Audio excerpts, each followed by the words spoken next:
Welcome to the Happiness Podcast. I'm Dr. Robert Puff. As we journey through life, we make a lot of mistakes. Sometimes little, sometimes big.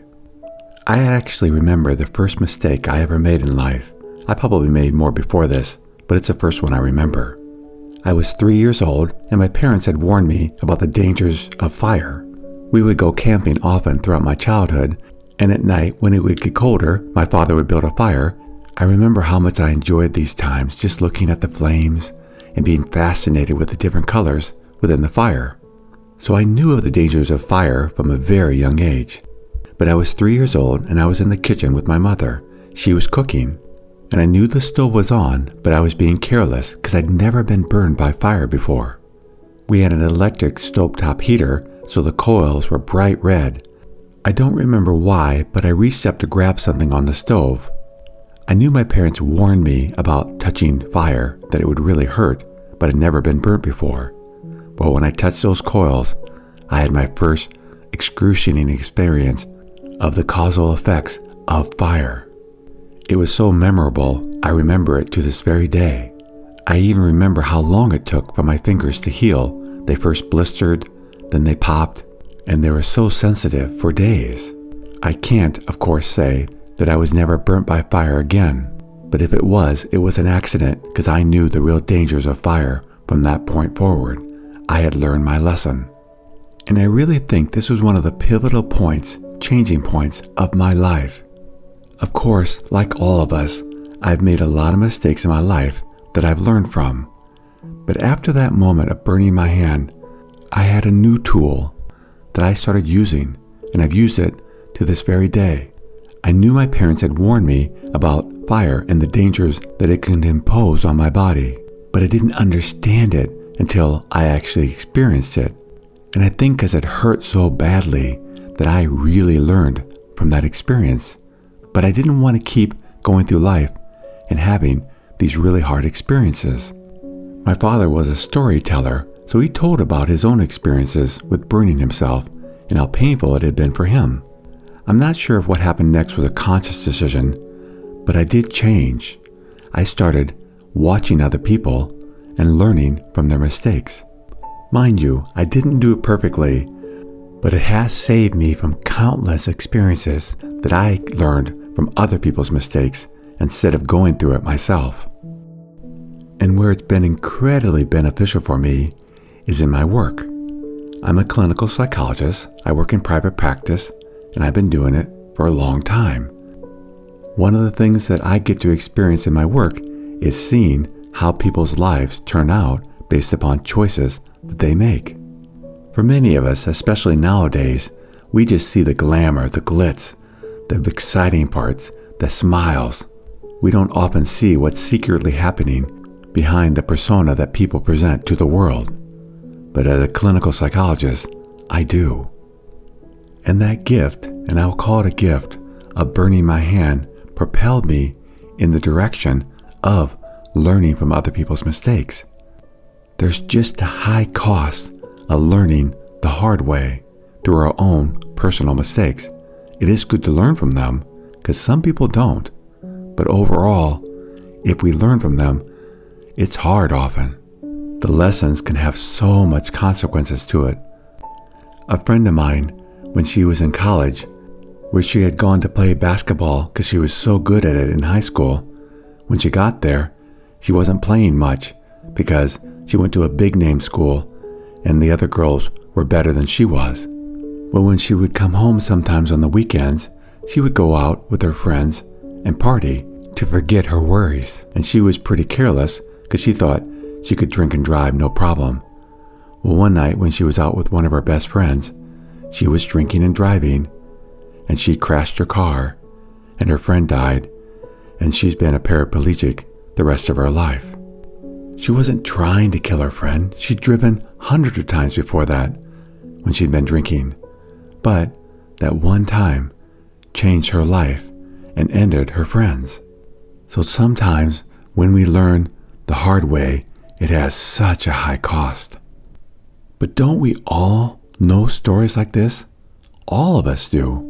We know our friend who ends up in prison, loses her license, get injured, perhaps kills another person. We've all heard and know stories like this. And yet how many of us still get in the car when we've been drinking and drive? Why do we resist learning from others? There's a belief that my situation is unique, or the desire often to prove oneself. Well, I wouldn't do that. I'm a safe driver, even when I drink. Now, there's no way we can go through life without making mistakes. We have to make some mistakes. It's necessary. But what I want to emphasize in this talk is the volume and the severity can be managed. So how do we do this? How do we create smart shortcuts? In other words, learning from other people's mistakes, not just our own. So I want to talk about the observer's advantage. This is a core skill, keeping us safer. There's what's called the 90 divided by 10 rule. What this means is we only need to make 10% of the mistakes personally. The other 90% can be outsourced. Let me go back to the drinking example. Have I ever in my life been drinking and drove before? I've never been much of a drinker, but there were a couple times in high school where I did drink and drove, and I shouldn't have. Now, like my friend, I could have got in a serious accident and hurt myself or someone else. I didn't have to learn that lesson, but I did learn from her lesson and other people like her. So after that, I did not drink and drive ever again. And then when I started practicing as a clinical psychologist, I learned, through other people's mistakes, that if psychologists who are licensed in the state of California get a DUI, they lose their license. And I'd seen that happen. So I implemented a rule long ago that if I ever drink, I do not drive, even just one glass. That's my rule. It's a simple rule. And I don't have to worry ever about getting a DUI, because if alcohol touched my lips, I'm not driving a car.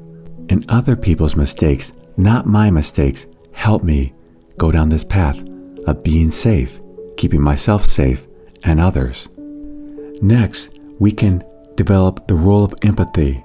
This is where we're putting ourselves in someone else's shoes, which allows us to simulate their mistakes and embed the lessons without the consequences. For example, let's take a couple who's either recently married or in a very loving relationship that they hope is going to last a long time. But if we're wise, we'll know that relationships can end. So what we can do is talk to people that relationships have ended and ask them what happened. And not so much in what the other partner did, because we often blame other people when things end, but more what they felt they could have done differently in order to be a better partner or find a better partner, and then learn from their mistakes. I often use the analogy of being in a healthy relationship is like going to the gym. If you go to the gym, you stay in shape. If you don't go to the gym, you don't stay in shape. So couples often that fall in love and truly love each other, but they don't practice that love, like by going on dates, being kind, being affectionate with each other, and making the relationship a priority, often fall out of love. And the key point is here, we don't have to learn this a hard way. We can learn this from other people's mistakes. In life, there are two modes of learning. One is the direct mode, where we're learning from our own failures, reactive, slow, and painful. The other is the proxy mode, learning from other people's failures. It's proactive, fast, and efficient. So if this is making sense, and you want to start implementing how to learn from other people's mistakes, not just your own, I want to end this talk with techniques about borrowing wisdom from others. Real actionable steps that we can take to improve our lives through the mistakes of others, not just our own. The first one I'm going to call mentor interview. This one is great, and I'd really suggest using it often, particularly when you're going into a new venture that you've never done before, whether it be personal, relational, spiritual, or even financial.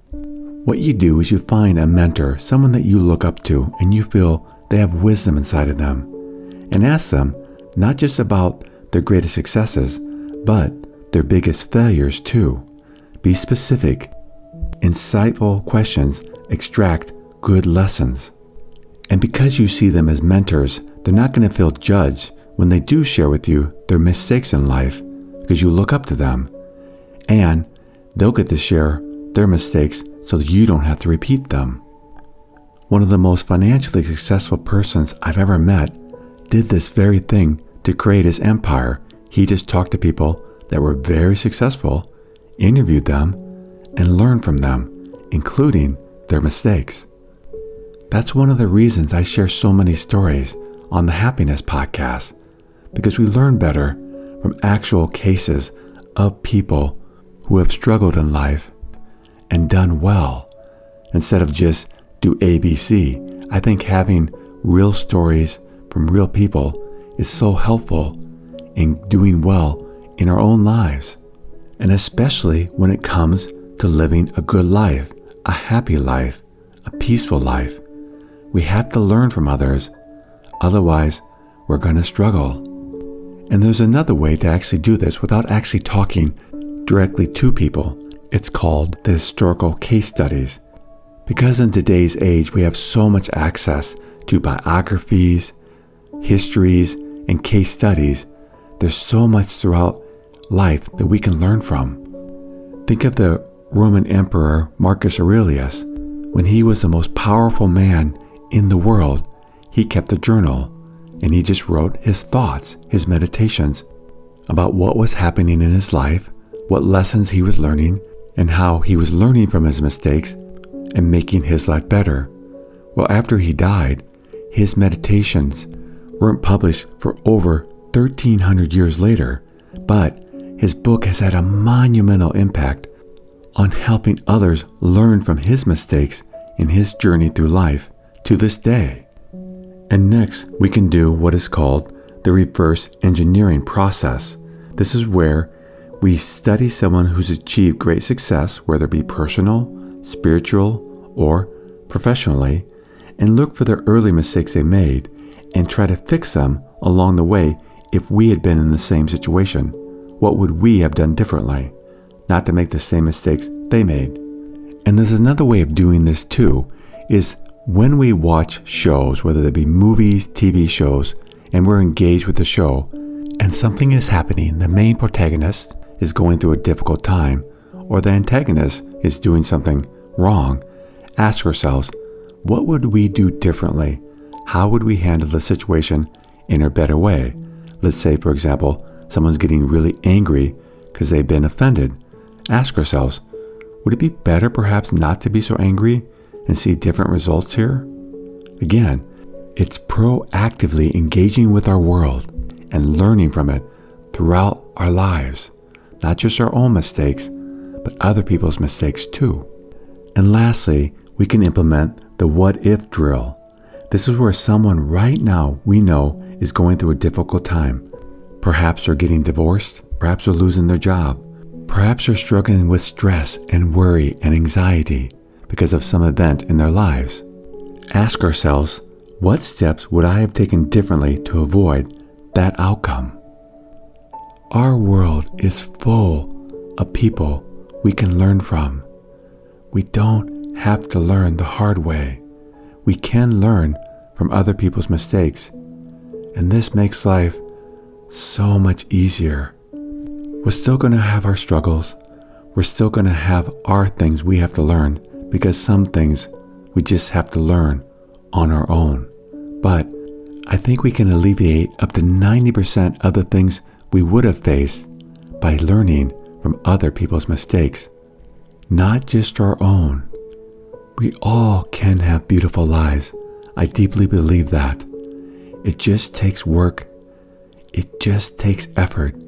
But if we put forth that effort and learn from other people's mistakes, not just our own, I think we'll find that life can truly be a beautiful adventure. Thank you for joining me on the Happiness Podcast. If you'd like to learn more about the podcast, please go to www.happinesspodcast.org. That's happinesspodcast.org. Until next time, accept what is, love what is.